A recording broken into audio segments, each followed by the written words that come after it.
Lazimnya, perkuliahan dilaksanakan di dalam kelas. Namun, kelas 1A beda. Kami memiliki dosen yang bernama Pak Darmo. Nama yang sudah melegenda di kalangan anak-anak sejarah. Sifatnya yang nggak bisa ditebak, ngebuat dia jadi ikon program studi anak-anak sejarah. Pasti kalian bertanya-tanya kan, kenapa kelasnya di luar? Kan kalian anak sejarah, bukan anak alam. Ya sih, kita anak sejarah. Ini mungkin jadi contoh perlakuan Pak Darmo kepada kita agar belajar di luar kelas. Katanya semester 1 harus beradaptasi dulu sama lingkungan kampus. Kadang kita di lapangan, kadang kita di taman, kadang kita di kantin, bahkan kadang kita di parkiran. Nama gue Malika. Ini teman-teman gue. Dengar-dengar ada kata dari angkatan atas. Dia tuh pernah selonjoran di atas meja. Ya kayak anjing itu nggak pantas banget di depan mahasiswa lu gitu. Bejir, kalau gue mah udah berdiri, ambil kursi gue lempar tuh ke mukanya. Ini Andara dan teman-temannya. Sumpah ya, kurang teh aneh sama beliau. Sebenarnya kurang teh setuju sih si eta dijauhin. Soalnya kurang teh pernah konsul lain jeung si Padlan ieu mah. Pas urang datang, urang disambut dengan baik. Terus naon? Urang ditawaran main PES. Urang bager kumaha coba? Hah, bener eta teh? Si demi Allah, sugan urang mah wadul. Kitu mah bager atuh. Kan? Lamun urang jadi maneh ya, urang klik tarima tawarana. Mendingan main PS daripada konsul mah. Setuju. Modus mana mah. Tapi bener sih Dar, kemari pas urang konsul, urang dibere ayam geprek mozzarella ngeunah sia. Mana mah meureun bunga. Cicing banget. Kalau ini Boni dan teman-temannya. Lu pada kepikiran gak sih asli beliau itu seperti apa? Kadang dia baik, kadang dia jahat. Gue gak ngerti dia itu bipolar atau emang kemudian aja. Kalau dari aku nih ya, aku tuh sempet denger dari Kating, katanya dia tuh emang anomali mengajar, aneh gitu sifatnya, gak bisa ditebak lah. Dan yang lebih anehnya lagi, dia nih sekalinya baik itu baik banget, dan sekalinya jahat itu jahat banget. Kayak pernah kerasukan setan, tapi tiba-tiba kerasukan malaikat gitu. Kejelas banget tuh dosen. Jika kalian melihat dari sudut pandang elang, kalian akan melihat betapa banyaknya orang-orang yang asik dengan obrolannya masing-masing. Namun, cuma teman-teman gue, Andara, dan Boni yang punya hobi ngegosipin Pak Darmo. Anehnya, tiap circle ngomongin subjek Pak Darmo dengan topik yang berbeda-beda. Ada yang ngomongin keburukannya, kebaikannya, juga keanehannya. Karena 3 unsur itu yang menjadi identik Pak Darmo, dan yang akan selalu diingat oleh para mahasiswanya. Terakhir ada Nesa, si ambis, serius, dan yang paling pengen bisa ngalahin cerdasnya Pak Darmo.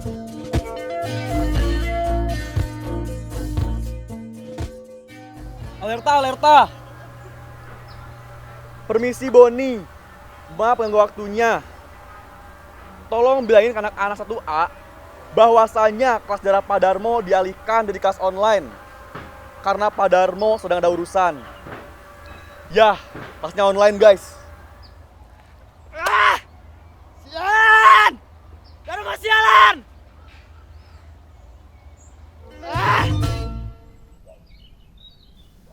Baik teman-teman, hari ini saya akan mempresentasikan materi tentang roti. Jadi, roti pertama kali ditemukan oleh orang-orang Mesir kuno sekitar 3000 sebelum Masehi. Mereka menemukan bahwa jika adonan gandum dibiarkan terkena udara, hasilnya akan berbusa dan mengembang. Inilah yang kita kenal sebagai ragi alam. Dan akhirnya, roti itu berkembang seiring dengan perkembangan industri. Sampai ada banyak inovasi, seperti roti. Lalu, dari penguasa roti, bagaimana kemudian menyebar ke seluruh dunia dengan setiap wilayah. Lu pada lihat ke sini dosen? Dan metodenya semua. Misalnya bagian dari Prancis, Gak ada respectnya banget anjing sama mahasiswa. Ini kalau bisa gue pecat anjing si Darmo.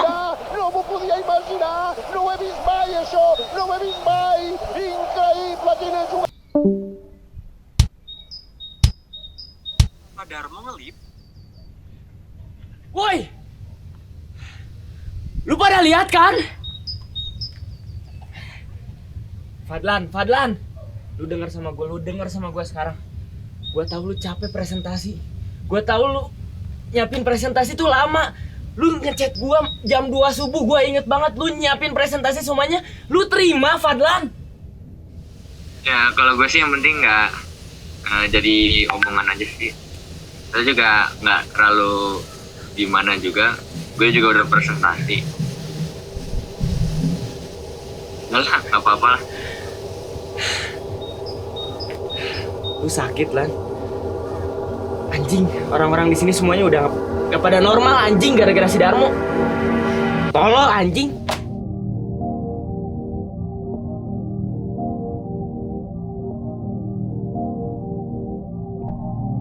Kalau lu ada di situasi yang tadi, lu semua bakal lihat betapa kacau situasi Nesa karena Pak Darmo. Gue ngerasa Nesa udah mulai gila karena Pak Darmo seakan-akan ngasih pressure yang ngebuat dia jadi terobsesi berlebihan sama matkul sejarah. Dan sekarang, gue jadi lebih sering mikir, apa Pak Darmo sebegitu fenomenalnya sampai bisa bikin anak-anak merespon dengan cara yang beda-beda? Pandangan orang tentang Pak Darmo tuh emang beragam banget. Mungkin karena dia memang cerdas kali ya? Apa karena saking cerdasnya, Pak Darmo bisa sampai mainin psikis orang? Dulu, Nesa tuh orang yang santai banget sebelum kenal sama matkul Pak Darmo. Tapi kayak setelah itu, dia jadi hilang kewarasannya. Seobsesi itu ngebikin Pak Darmo kalah. Tapi ya udahlah, mungkin dia punya tujuannya sendiri.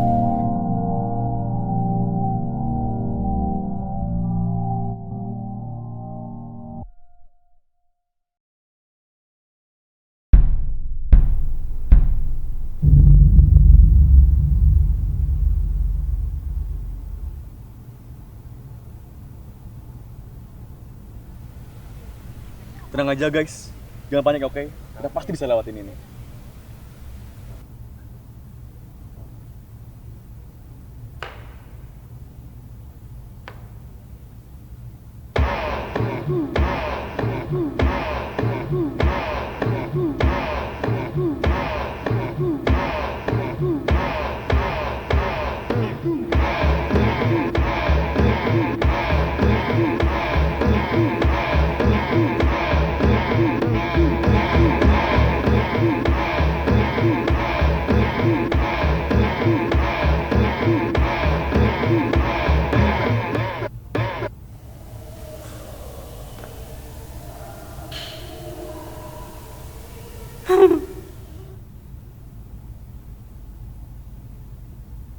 Selamat pagi anak-anak semua.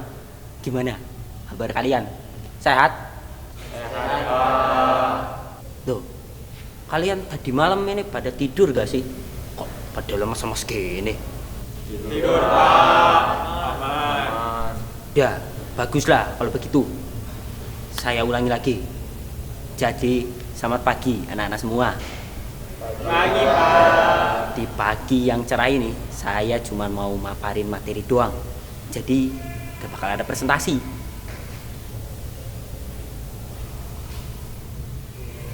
Loh, gak pada seneng ini? Gak presentasi loh.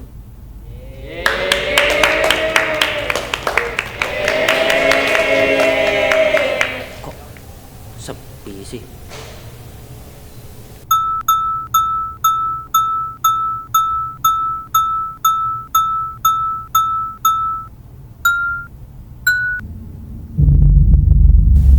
Karena kemebalan teman-teman kalian ini, saya alihkan pematerian hari ini jadi presentasi saja. Sudah, gak usah lama-lama. Fadlan, presentasi kamu.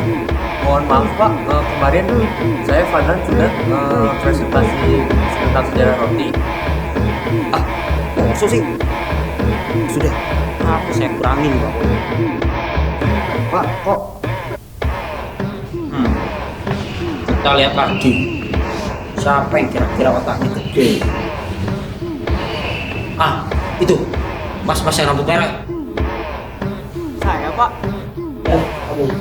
Ini, Pak. Lagi.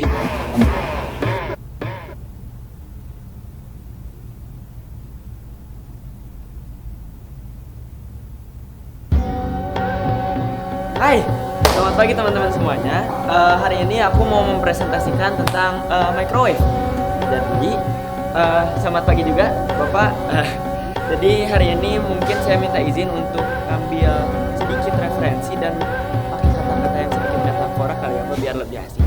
Nah, teman-teman semuanya, coba kalian bayangin kalian ada di peradaban kuno, dimana di sana kan kalian masih percaya adanya sihir, adanya mantra dan lain-lain sebagainya. Terus bayangin ada satu alat yang khususnya kalian tuh bisa pakai mantra buat manasin makanan. Kayaknya seru banget gak sih? Nah, di zaman kuno mungkin kita nggak pernah tahu ada teknologi yang bisa sampai seperti itu. Tapi peradaban dan teknologi manusia sekarang bisa membuat manusia menciptakan alat yang seperti itu, teman-teman. Nah, nama alat itu sekarang dinamakan sebagai microwave. Kenapa sih namanya microwave? Jadi nama microwave ini tuh karena microwave sendiri itu pakai gelombang yang namanya gelombang mikro. Gelombang mikro ini tuh fungsinya untuk menggetarkan makanan. Jadi energi getaran itu tuh bisa terkonversi jadi energi panas yang nantinya bakal memasak makanannya dari dalam.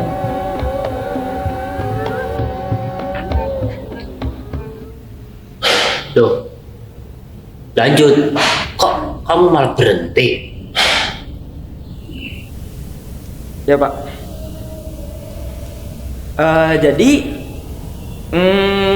microwave ini tuh awalnya tuh dikenalkan sama dikenalkan sama penyihir modern yang namanya tuh versi Spencer. Nah, versi Spencer ini tuh adalah ilmuwan yang berasal dari Amerika, teman-teman. Nah,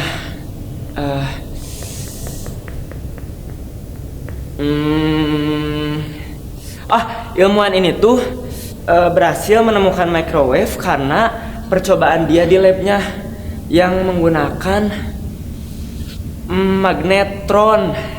Terus magnetron ini tuh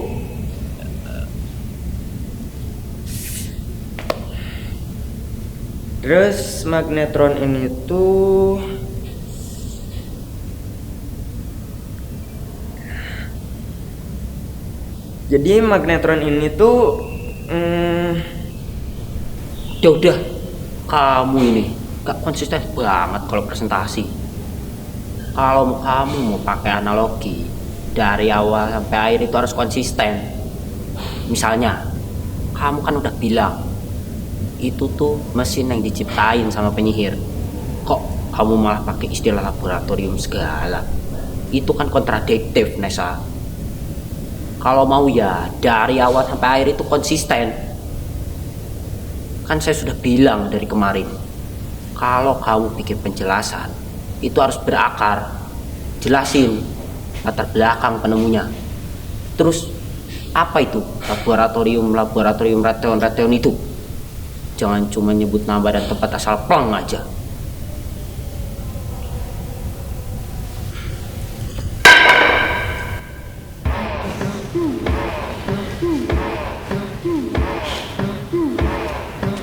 Kamu tahu nggak kenapa saya dari tadi main HP? Saya dari tadi main HP itu karena penjelasan kamu itu nggak jelas, Nesa. Mulai kamu pakai analogi sihir lah. Tiba-tiba kamu nyebutin laboratorium. Itu tuh bikin presentasi kamu jadi ngebosenin. Lihat tuh teman-teman kamu. Kamu itu sama aja kayak si Padlan kemarin. Saya kemarin nonton bola sengaja munculin suaranya itu karena itu dibentuk verbal saya ke Padlan.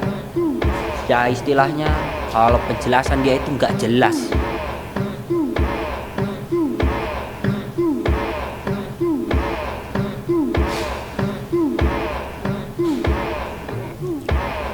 Sudah, Nesa, duduk kamu. Coba.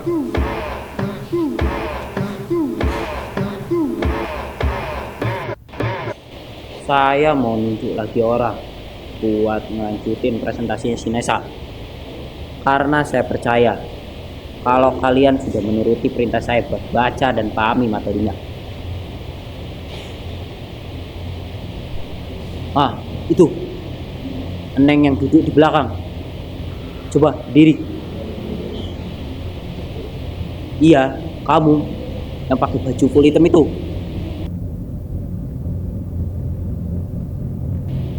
Coba berdiri yang benar.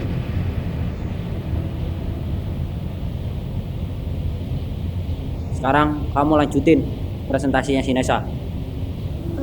Jadi Pak, roti itu, maksud saya microwave itu, Loh.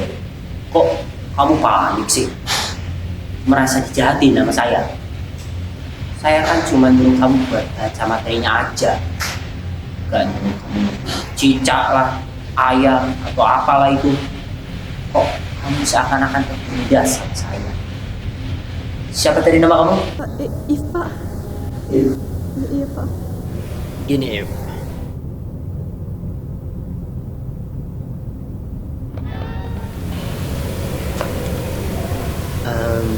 Gini, If.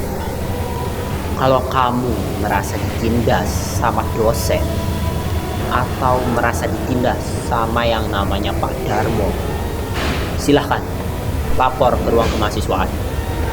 Saya lihat kok kamu dari tadi panik aja. Seakan-akan saya ngasih kamu tekanan yang tinggi gitu. Bukan begitu Pak, maaf. Saya cuma buka materinya. Saya bukan bermaksud untuk tidak menghormati Bapak. Saya pisahkan, saya menghormati Bapak. Daripada saya fitnah.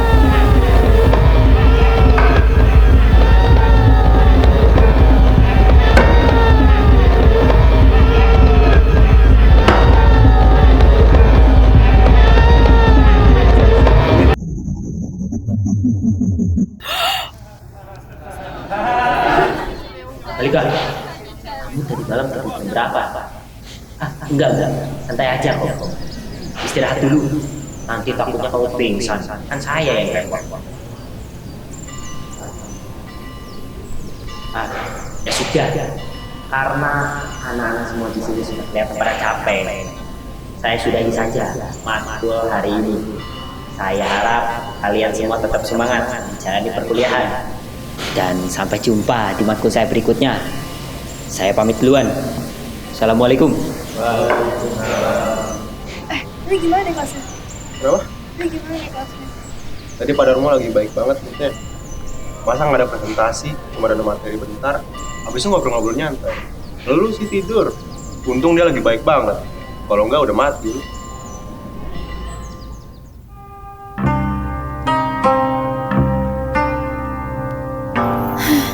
Akhir-akhir ini gue sering tidur larut karena mikirin Pak Darmo. Pak Darmo itu cerdas. Dia tahu kapan harus gas, kapan harus rem, kapan harus baik, kapan harus jahat. Beliau selalu bersih dari fakta buruk yang mahasiswa bicarakan tentang dia. Dan gue salah satu orang yang sering berspekulasi bahwa Pak Darmo itu jahat. Semua orang takut sama beliau. Tapi hari ini semua spekulasi itu salah. Bahkan If yang biasanya panik bisa ketawa sepanjang matkul. Tapi yang namanya spekulasi, gue yakin Pak Darmo gak selamanya begini. Gue yakin kedepannya Pak Darmo akan kembali menjadi jahat dan membuat spekulasi gue benar. Gue harus hati-hati.